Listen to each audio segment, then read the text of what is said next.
Hello दोस्त, नमस्ते, प्रणाम। कैसे हैं आप लोग के लिए एक बहुत ही प्यारा सा धमाकेदार गीत और बहुत प्यारा है।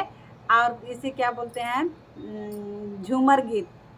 झूमर गीत है। आप लोग बताइए, आप लोग को यह झूमर गीत कैसी लगी। के लेके जाई हो, के लेके जाए लखनऊआ मोर पाती, के लेके जाए लखनऊआ मोर पाती, के लेके जाई, के लेके जाई हो, के लेके जाए लखनऊआ मोर पाती, के लेके जाए लखनऊआ मोर पाती, के लेके जाए।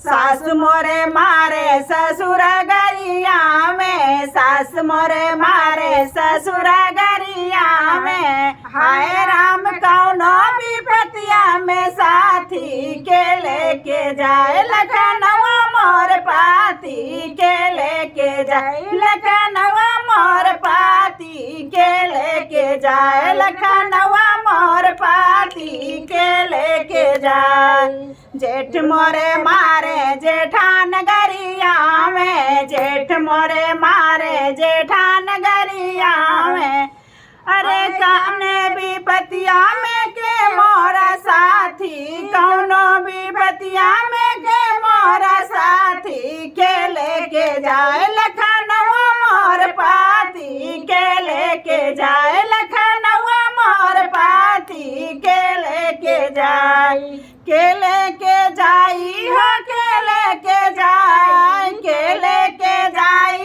हो, के लेके जाए लखनऊआ मोर पाती, के लेके जाए लखनऊआ मोर पाती, के लेके जाए।